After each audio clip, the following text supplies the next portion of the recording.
Hi, welcome back to Laughing Ladles. I'm Amy. And I'm Peyton. And we're the mother-daughter duo.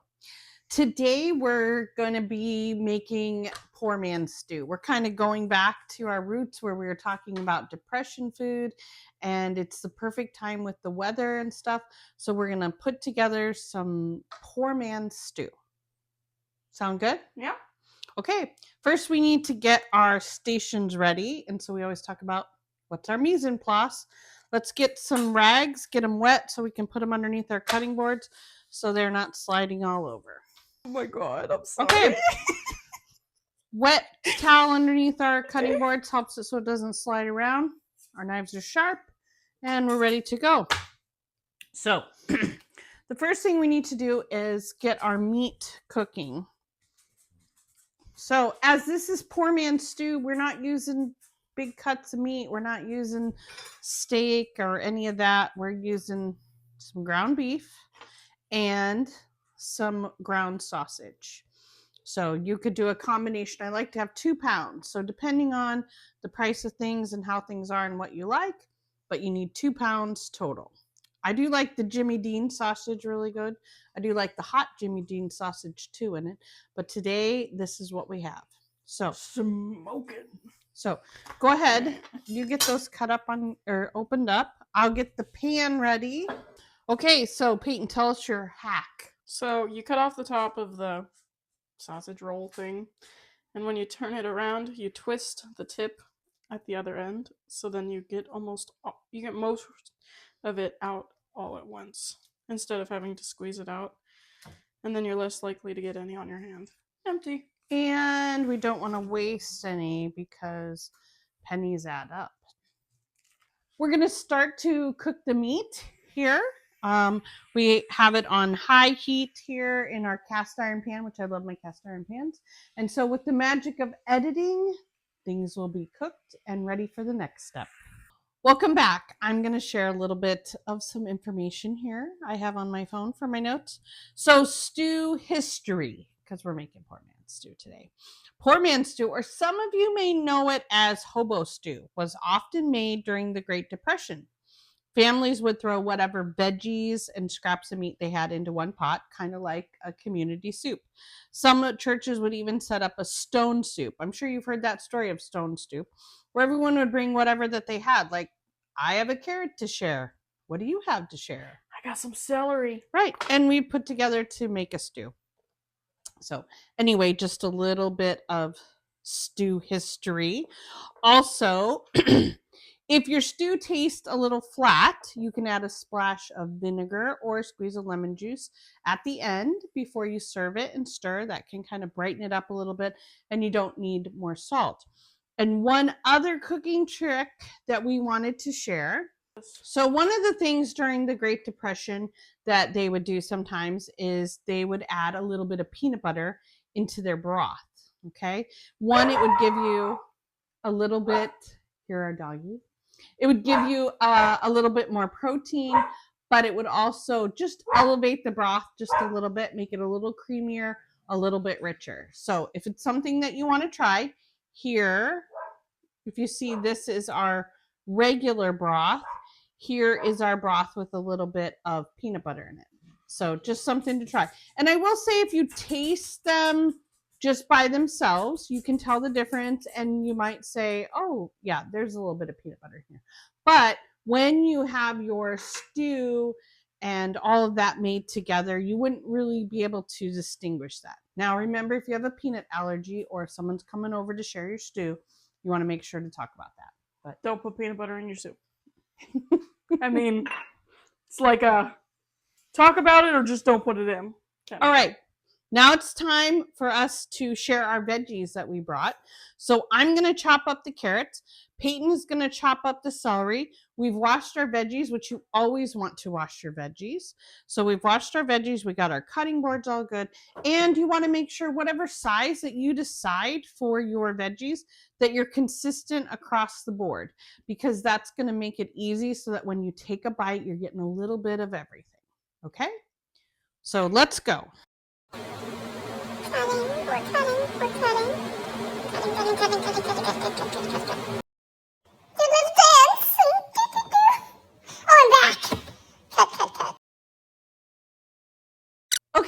we're back. We finished chopping up the celery and the carrots.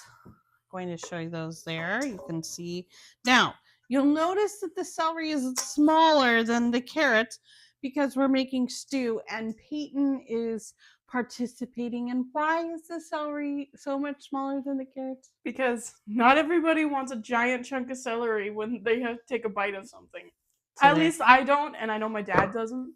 Just like when she makes her salsa and she puts giant chunks of friggin' cabbage in it, nobody wants a bitter bite. So, all right. So now we have one other thing we're doing. That's our mirepoix blend, which is carrot, celery, and onion. Okay. excuse me. So our onions I grabbed out of the refrigerator. The reason why we put them in the refrigerator just to get cold before we're going to cut them up, because it helps to kind of keep some of the juices in so that we don't cry. All right. And the potatoes. And Peyton has the potatoes there. And so we're going to chop those up also kind of in the smaller pieces, about the size of the carrots, or maybe just a little bit smaller, because we want everything to kind of cook at the same time and be al dente. So we'll get cutting. I was not expecting that to work. Peyton's still cutting up the potatoes there. Do you want to tell them what kind of potatoes you're using? We use the goldens, or yellow.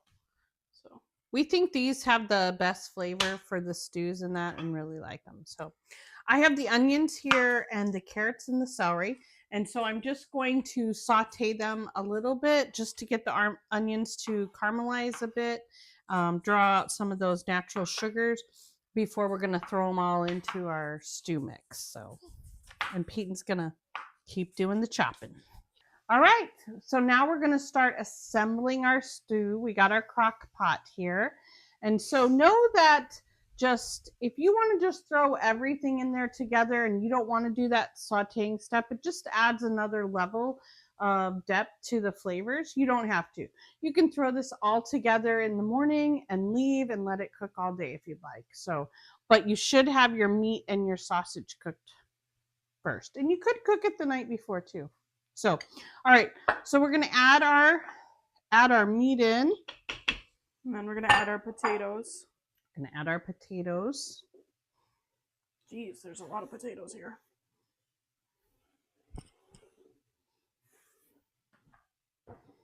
Okay. We're letting those just cook a little bit longer. Here we have 2 cans of petite diced tomatoes.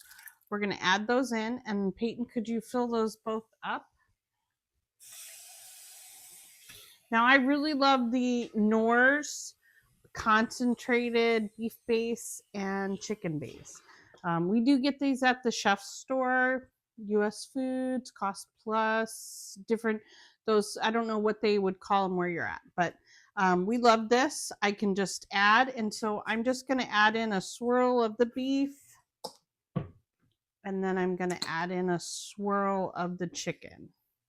And so it could be about 2 tablespoons.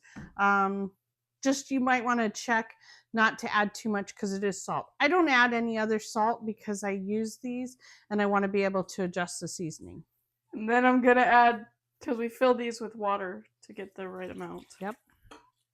And you're going to do it one more time. Yep. Because we want 4 cans of water.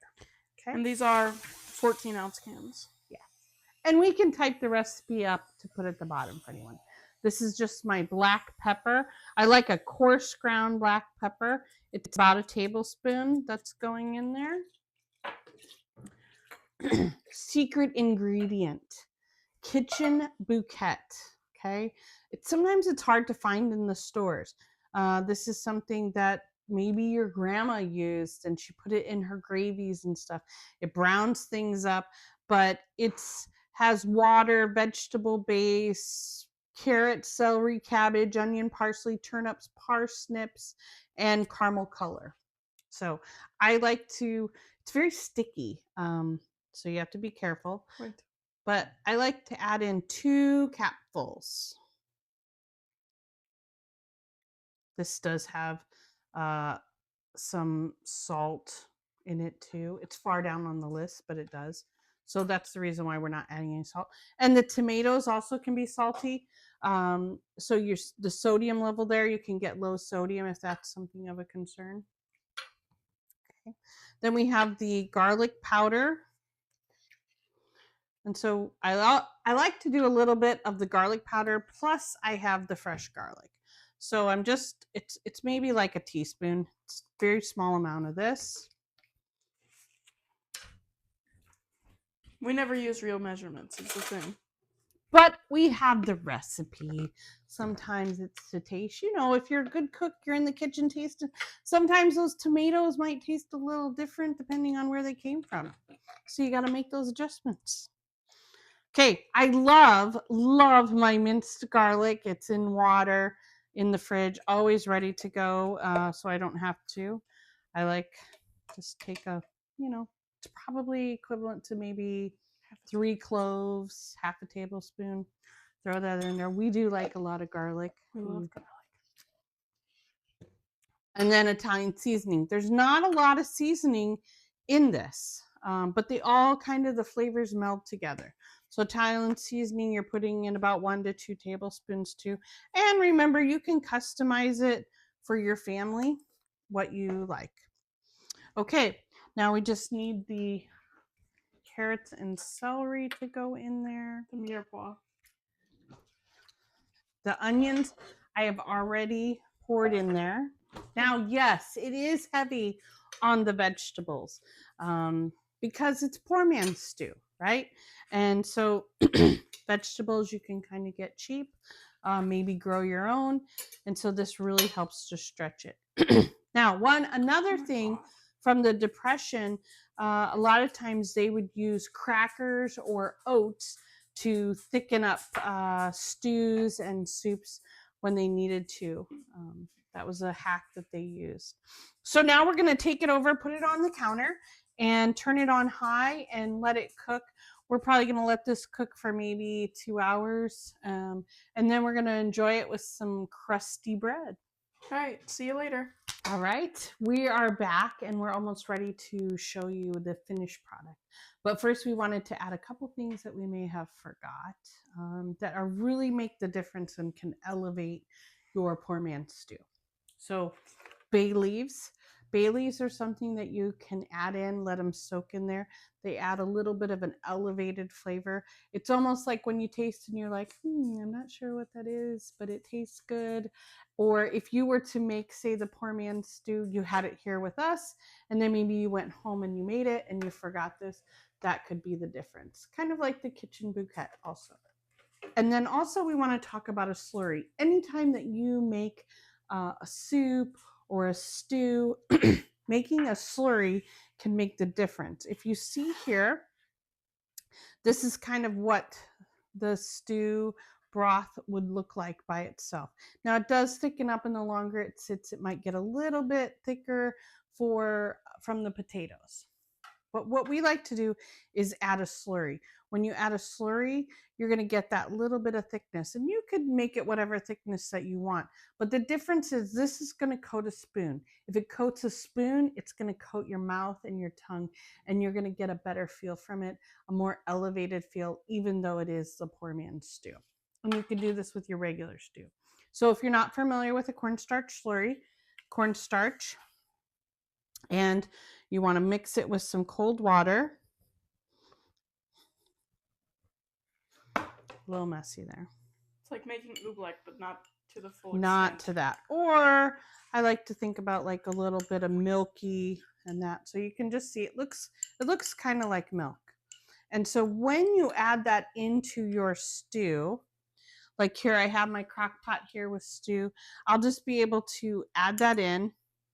And as the stew heats up, if you're doing it on the stove, you'd want to bring it to a little bit of boil. As this sits, it will thicken up with that. And sometimes you can add more. If it gets a little too thick, you can always add in a little bit more of the beef stock or water depending on the flavor. So just something extra. Here is our finished products. You can see how it looks nice and thick. If you want it a little bit thinner, you can. It's kind of a cross between a soup and a stew, and just with our buttered bread. And so you can see the carrots, the onions, the celery, and a little bit of meat. So